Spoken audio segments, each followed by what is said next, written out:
Assalamualaikum warahmatullahi wabarakatuh. Halo teman-teman, sebelumnya perkenalkan nama saya Efrilawati dengan NPM 227553132 dari program studi akuntansi perpajakan. Pada video pembelajaran kali ini, saya akan membahas tentang penyajian laporan keuangan. Penyajian laporan keuangan yang diatur di Pernyataan Standar Akuntansi Keuangan PSAK 1 tentang penyajian laporan keuangan. Jadi, laporan keuangan itu adalah suatu penyajian terstruktur dari posisi keuangan dan kinerja keuangan suatu entitas. Kinerja keuangan itu dimiliki oleh laporan laba rugi dan penghasilan komprehensif lainnya. Sementara posisi keuangan itu diwakili oleh laporan posisi keuangan. Lalu, manajemen entitas ini bertanggung jawab atas penyusunan laporan dan penyajian entitas. Tentu saja, tujuan laporan keuangan adalah memberikan informasi mengenai posisi keuangan arus kas entitas yang bermanfaat bagi sebagian besar kalangan pengguna laporan keuangan dalam membuat keputusan. Jadi, tujuan akhir laporan keuangan adalah arus kas entitas yang bermanfaat bagi sebagian besar kalangan pengguna laporan dalam pembuatan keputusan ekonomi. Lalu dalam keuangan lengkap atau tingkat keutamaan yang sama itu ada laporan posisi keuangan, laporan laba rugi dan penghasilan komprehensif lainnya, laporan perubahan ekuitas, laporan arus kas PSAK 2, catatan atas laporan keuangan, informasi komparatif periode terdekat sebelumnya. Dan yang terakhir ada laporan posisi keuangan pada awal periode terdekat sebelumnya, retroaktif kesalahan. Lalu ada perubahan PSAK. Untuk F 2012 itu komponen laporan keuangan pas luar biasa NCL OCI. Untuk yang kedua itu ada F pada tahun 2015, nama laporan keuangan komponen OCI komparasi tambahan. Lalu ada F pada tahun 2017 itu prakarsa pengungkapan seperti materialitas di penggabungan perusahaan penyajian subtotal OCI dari entitas asosial, fleksibilitas urutan catatan atas laporan keuangan. Dan yang terakhir itu ada ED dikeluarkan pada tahun 2020, yaitu seperti materialitas pengungkapan kebijakan akuntansi. Nah, untuk informasi komparatif itu sendiri yaitu entitas menyajikan informasi komparatif terkait dengan periode sebelumnya untuk seluruh laporan keuangan periode berjalan, kecuali diizinkan atau disyaratkan lain oleh standar akuntansi keuangan. Itu seperti informasi komparatif yang bersifat naratif dan deskriptif dari laporan keuangan periode sebelumnya diungkapkan jika relevan. Lalu yang kedua ada entitas menyajikan minimal 2 laporan posisi keuangan, 2 laporan laba rugi, dan penghasilan komprehensif lain. 2 laporan laba rugi terpisah jika disajikan, terus 2 laporan arus kas dan 2 laporan perubahan ekuitas, serta catatan atas laporan keuangan terkait. Nah, entitas dapat menyajikan informasi komparatif sebagai tambahan sepanjang informasi tersebut disusun sesuai PSAK atau ISAK. Itu seperti informasi komparatif terdiri dari 1 atau lebih laporan keuangan, namun tidak laporan keuangan lengkap. Yang kedua ada entitas tidak disyaratkan untuk menyajikan seluruh laporan keuangan sebagai komparatif tambahan. Yang ketiga itu ada entitas disyaratkan menyajikan dalam catatan atas laporan keuangan informasi komparatif yang terkait dengan laporan tambahan.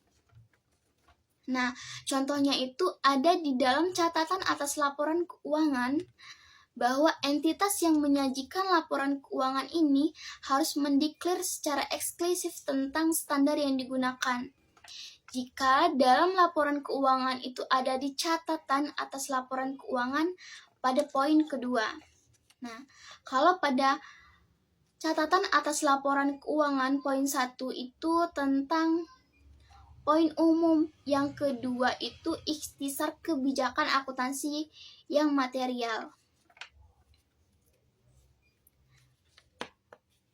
Lalu ada perubahan kebijakan akuntansi, penyajian kembali, retrospektif atau reklasifikasi. Ini entitas menyajikan laporan posisi keuangan ketiga pada posisi awal periode terdekat. Sebelumnya sebagai tambahan laporan keuangan komparatif minimum jika entitas menerapkan kebijakan akuntansi secara retrospektif. Laporan keuangan retrospektif membuat penyajian kembali retrospektif atas pos-pos dalam laporan keuangan atau reklasifikasi pos-pos dalam laporan keuangan.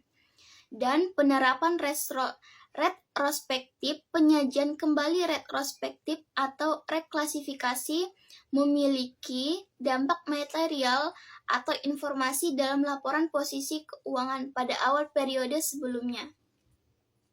Lalu ada entitas menyajikan 3 laporan posisi keuangan pada akhir periode berjalan, akhir periode sebelumnya, dan awal periode. Lalu yang terakhir itu ada jika entitas merubah penyajian atau pengklasifikasian, entitas mengungkapkan sifat, jumlah, dan alasan unreklasifikasi. Lalu untuk karakteristik umum laporan keuangan, yang pertama itu ada penyajian secara wajar dan kepatuhan terhadap SAK. Entitas yang laporan keuangan telah patuh pada SAK membuat pernyataan eksplisit kepatuhan pada SAK. Lalu entitas tidak dapat memperbaiki kebijakan akuntansi yang tidak tepat baik dengan pengungkapan atau materi penjelasan. Lalu dalam keadaan yang sangat jarang, ketika manajemen menyimpulkan bahwa kepatuhan terhadap PSAK akan memberikan pemahaman yang salah, entitas memberikan pengungkapan. Dengan catatan, dalam menyusun laporan keuangan, manajemen membuat penilaian terhadap kemampuan entitas dalam mempertahankan kelangsungan usaha. Lalu entitas menyusun laporan keuangan dasar akrual kecuali laporan arus kas. Entitas menyajikan secara terpisah setiap kelas pos serupa yang material dan menyajikan secara terpisah pos yang memiliki sifat dan fungsi yang tidak serupa, kecuali tidak material. Lalu ada saling hapus atau aset dan liabilitas, beban dan pendapatan tidak dilakukan kecuali diizinkan oleh PSAK. Lalu frekuensi pelaporan setidaknya secara tahunan. Jika lebih panjang atau lebih pendek dari 1 tahun, harus diberikan pengungkapan. Dan yang terakhir ada penyajian dan klasifikasi dalam harus konsisten kecuali terjadi perubahan dalam operasi entitas atau perubahan tersebut yang disyaratkan oleh suatu PSAK. Lalu ada struktur dan isi laporan keuangan. Pengungkapan arti luas yaitu penyajian dalam laporan keuangan atau pengungkapan dalam catatan atas laporan keuangan. Yang pertama ada identifikasi laporan keuangan. Entitas mengidentifikasikan laporan keuangan secara jelas dan membedakan dari informasi lain dalam dokumen publikasi yang sama, dan menyajikan informasi berikut dengan nama entitas dan periode laporan, apakah laporan satu atau kelompok, tanggal akhir periode atau periode yang dicakup, mata uang pelaporan, dan pembulatan yang digunakan. Untuk laporan posisi keuangan, informasi minimal yang disajikan dalam laporan keuangan dapat ditambahkan jika penambahan tersebut relevan. Dan penyajian dalam line sendiri atau dalam notes tergantung dari materialistis informasi terkait atau tersebut. Pos tambahan judul subtotal boleh disajikan sepanjang relevan. Penyajian aset lancar dan tidak lancar dan liabilitas jangka pendek dan jangka panjang sebagai klasifikasi yang terpisah. Kecuali penyajian berdasarkan likuiditas, memberikan informasi yang lebih relevan dan dapat diandalkan, maka digunakan urutan likuiditas. Pajak ditangguhan tidak boleh diklasifikasikan sebagai jangka pendek. Dan yang terakhir ada pembedaan lancar atau tidak lancar berdasarkan realisasi atau penggunaan aset, penyelesaian kewajiban dalam jangka waktu 1 tahun. Lalu, aset dan liabilitas jangka pendek. Itu klasifikasi aset lancar jika mengharapkan akan merealisasikan aset atau bermaksud menjual atau menggunakannya dalam siklus operasi normal.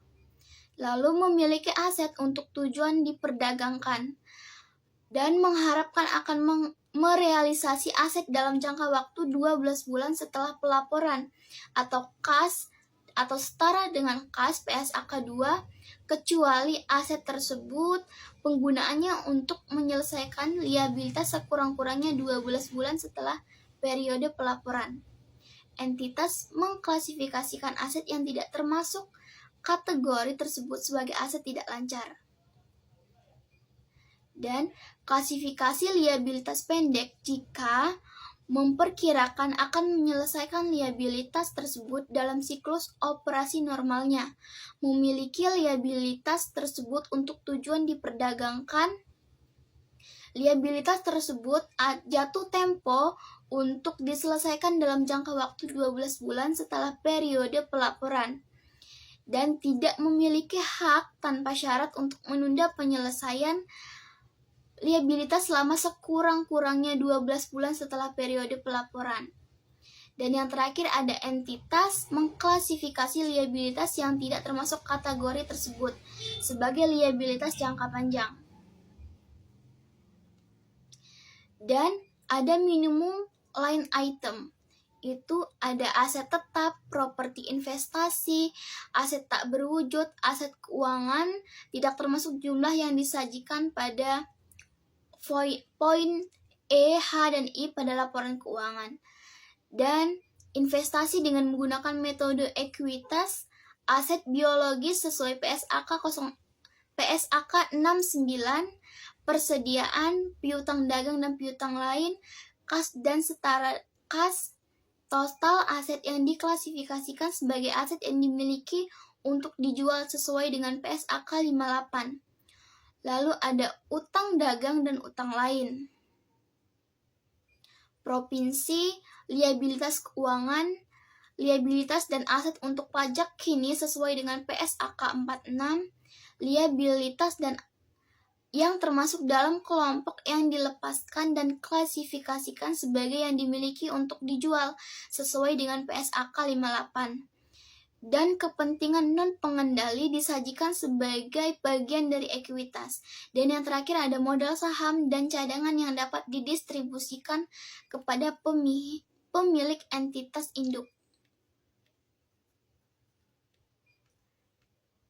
Lalu ada laporan laba rugi dan penghasilan komprehensif lain.